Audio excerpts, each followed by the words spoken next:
If you think Ohio State cannot possibly be better in 6, and they were last year in 2025 when they went undefeated, I think you're looking at this team the wrong way. I get why that sounds aggressive. Last year's roster was loaded, and this year has 53 new faces. On paper, that screams transition year, take a step back. But after the first stretch of fall camp, I see 4 specific reasons this Ohio State team could actually possibly, not saying they will be, but could actually possibly be better than where it matters most. Not necessarily more famous, not necessarily more talented at every single position, but better as a full football team. We are starting with Julian Sayin, then Arthur, what his arrival allows Ryan Day to do, then a defensive tackle room that has changed dramatically, and finally, the biggest offseason concern of all, whether 53 newcomers actually become one team fast enough. I'm John Rhodes with BuckeyeHuddle.com, where you'll find deep Ohio State coverage, elite recruiting, and none of the toxic noise out there. So let's get on with this. Reason number 1 is simple. Ohio State is no longer using or asking Julian Sayin to learn how to be a quarterback. Now it can start asking him to run the offense like it belongs to him. That distinction matters. Last year, Sayin was good enough to get to New York as a Heisman, but there were still training wheels on parts of what Ohio State asked him to do. The biggest change being discussed now is not his arm strength, the release, his accuracy, it's his brain. Right? Expectation is that Julian Sayin will have more freedom at the line of scrimmage, more ability to check in and out of plays. Notice I didn't say processing. We're talking about more responsibility to read the defense is actually giving him pre-snap, looking at that, more access to the middle of the field. If he can read it right, that is the difference between a quarterback executing the call and a quarterback controlling the game. And this is where I think people are underrating what these two mean with Julian Sayin now going into his 3rd year at Ohio State, what he's learned in his previous 2 years. You see, the most dangerous part of Julian Sayin's game might not be his arm at all. It might be the part Ohio State did not fully unleash last season because he was a first-year starter. Sayin is entering his 2nd year as the starter,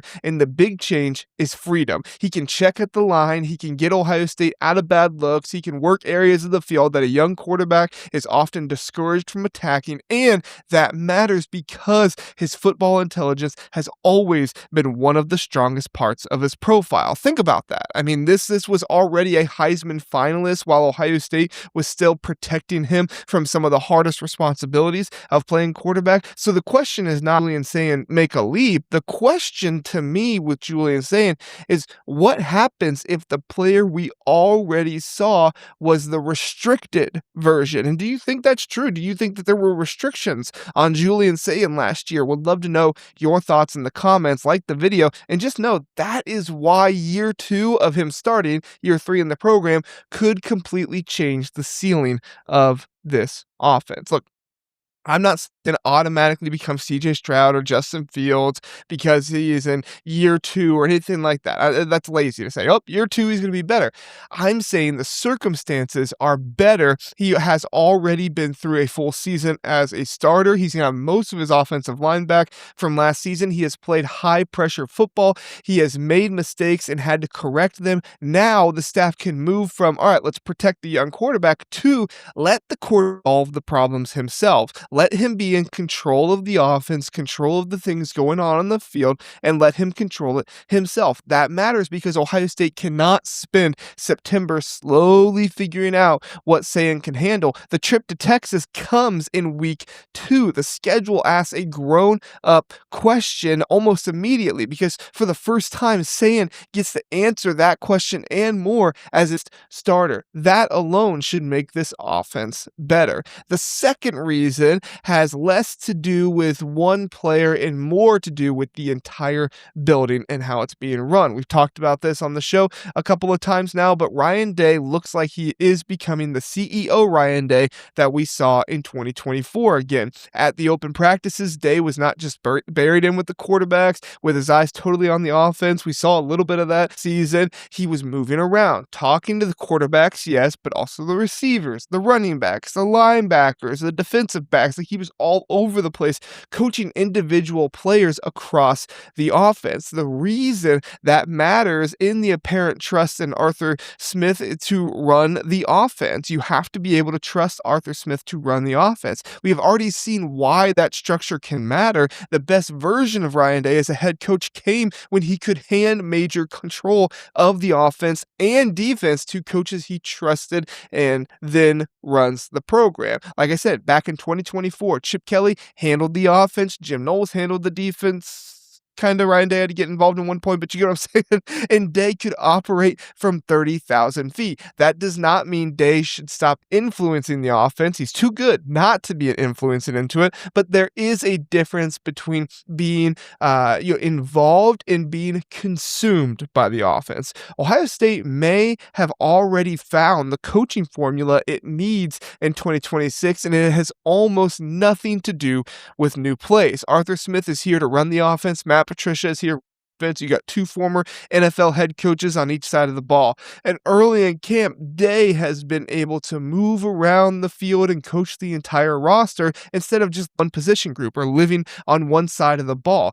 That is important because we have seen this version of Day before. When he trusted Chip Kelly, when he didn't have to, be with the offense all the time, he could give attention to details with the defense and Jim Knowles with the two sides of the ball, right? Day could actually be the head coach of the entire to address the issues when they came, not just if they run offense. He can manage personalities, standards, situational football, and the emotional temperature of the program. Not need Ryan Day. He can draw up offense. That's what he got hired for. We know he can do that. Everyone knows he can. It needs him to manage a team that is going to play what feels like a playoff schedule of the season. Arthur Smith may be valuable because he gives Day permission to do exactly that. And Smith is not, inheriting a blank offense here. He gets a second-year Heisman quarterback in Julian Sayin, a running back, and Bo Jackson, and a surging running back, and Isaiah West. And you could really have a three-headed monster here in the running back room. You get an offensive line that may be settling into their best five with guys starting on that offensive line last year. So this is not rebuilding. This is organization. This is putting guys in the right spots, putting the puzzle pieces together. Think about like a CEO who finally hired the department head actually trust. Does not become less important. He becomes more useful because he can stop doing everybody else's job. He doesn't have to put somebody in a role that maybe they're not best for because they're afraid they'll lose the wide receiver recruiting. He can just put the people that he knows are the best for those options in the best positions. If the offense is cleaner while Day is more available to manage the entire program, Ohio State could gain something last year's team always have, and that is between talent, coaching, and leadership. Reason number 3 is the one I think can change Ohio State and survive the top of the schedule. The defensive tackle room not necessarily looks better because we haven't seen him on the field yet, and Caden McDonald was an absolute monster, but looks dramatically deeper. A year ago, this was a legitimate concern, especially when Edric Houston got hurt early in fall camp. Now Edric Houston just had what was described as possibly his practice at Ohio State. Will Smith looks like a real ready-to-contribute defensive tackle in year 4. James Smith and John Walker have been added to the room. We don't hear a lot about John Walker, but I know he's working behind the scenes, and he's somebody that can get the work in. Jason Moore is continuing to get older. He showed some flashes here recently, and there's real excitement about 4 freshmen interior defensive linemen. That is not one breakout player. That is an ecosystem. Fans hear depth and think it means the backup is good enough to survive 10 snaps if the starter gets out.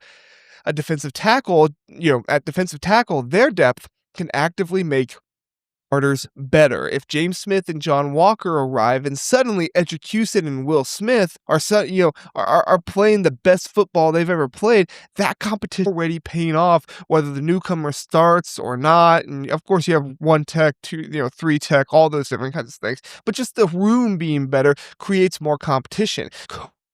August, when the guy behind you can take your snaps. And on Saturdays, you can rotate bodies without in the line of scrimmage, and that matters, especially against a team. It matters against the best offensive lines in the Big Ten. You're going to see Oregon. You're going to see Ohio State. You're going to see Iowa this season. It matters against those teams, and it matters when you're starting defensive tackles who've already played hundreds of violent snaps. The easiest way to ruin a talented defense is to make the middle soft. Ohio State may have the opposite problem here. Too many players Larry Johnson wants to get off the field, right? Or on the field, right? If you have too many players, that is a great problem to have. And that is a very good problem that Ohio State has right now. And that can affect everyone around it. If the tackles can, without, constant help, linebackers can run, edge players can attack, safeties do not have to clean up everything. It leaks through the A gap. There is another reason I care about this more than just a normal camp depth chart story. Ohio State is not trying to survive one big game this season. Schedule is going to stack physical tests on top of each other. If Larry Johnson can legitimately play 7 interior bodies without the defense falling apart, changes the wear and tear equation. It means November legs can look different. It means one injury does not force the entire structure to change. And it means Matt Patricia can keep asking the front to play aggressively instead of trying to protect a thin rotation and not wanting to get guys hurt. So then that way you have to play slower, you play less snaps. Now you have more freedom to say, okay, we can put our defense out there a little bit more often, not necessarily want to, but we can be more explosive and make that happen. Jeremiah Smith will get the national attention. Sayin will be in the Heisman conversation. Hopefully Jeremiah Smith will be in the Heisman conversation too. But if Ohio State is better than last year, one of the biggest reasons may be the depth at defensive tackle, eating blocks while everybody else gets the highlights. So that way you're not just relying on one dude. You have a room of dudes who can make it work for you. The early evidence says that group could be a strength of a concern. The fourth reason is the one I was most skeptical about. I'm just going to be honest, and this is one that I haven't talked a lot about, but I've been thinking a lot about. I just don't have my, thoughts concrete. Until now, 53 new players on the roster is a lot. That is not changing one room. That is turning over a massive portion of your football team and then asking everybody to trust each other before the first real adversity hits. Talent was never the question. Chemistry could be a question here with you bringing so many guys in and the culture, and you want to protect the culture. And the early camp feel is encouraging because this does not sound like 53 new guys still introducing themselves. It sounds like a team. The newcomers are reportedly bonded, and new players are already showing leadership. Terry Moore was pumping up the defense as soon as the unit hit the field, and everybody responded. Earl Little is another newcomer who already looks comfortable inside the group. That does not guarantee anything. Every team, loves each other in August and, thinks they have the best leadership and everything else. The real test is what happens when Ohio State is down 10 at Austin, right? Somebody misses an assignment, a teammate gets, has to decide whether he trusts the guy beside him or not. Now let's pray they don't get down by 10. But if that happens, that's when adversity will hit. But you would much rather see these signs now than the opposite. Biggest off-season risk may already be disappearing. It was never a lack of talent. It was the fact that this roster brought in 53 new players and somehow had to turn all of those different backgrounds and personalities and expectations into one football team before the schedule got serious. And the schedule gets serious immediately. But the early camp intel and feel is that these guys are all already connected. Newcomers taking on leadership roles. Terry Moore is energizing the defense. Earl Little looks like he belongs. The group has been pushed together, and so far it looks like the process has worked. August chemistry does not, win games by themselves. Texas will be a test for this, but if Ohio State replaced a huge amount of talent without locker room identity crisis, that changes the entire conversation. Because then the question is no longer, how long will the new roster take to come together, right? What if they already are there? That is why, back to the idea that Ohio State may actually be better. Maybe not because every departing star was replaced with more talent or anything, like not realistic, but football teams are not Madden ratings added together. A second-year quarterback with more control can be than a talented, offense with limitations. A head coach can manage the entire program and can make everybody cleaner, everybody on the same page, everybody working together better. A deeper defensive tackle, interior defensive lineman rotation can change what the whole defense can do, and rosters full of newcomers with trust already brewing and trusting each other can play faster than a more experienced team that is not connected. Those things compound, that is what people miss when they 2025 roster to the 2026 roster, just going name by name. So yes, Ohio State has a real path to being better than they were last year. Does that mean that they'll be 12-0? Maybe not. That's not what I'm trying to say. I'm not trying to say they have to have a better record, not because every piece was magically replaced, but because the structure of this team may fit together better, which reason matters, right? Which matters. Which one matters the most to you, though? Which of one of my 4 reasons? Say in second year, Arthur Smith, the defensive tackle depth, or the chemistry of all these newcomers?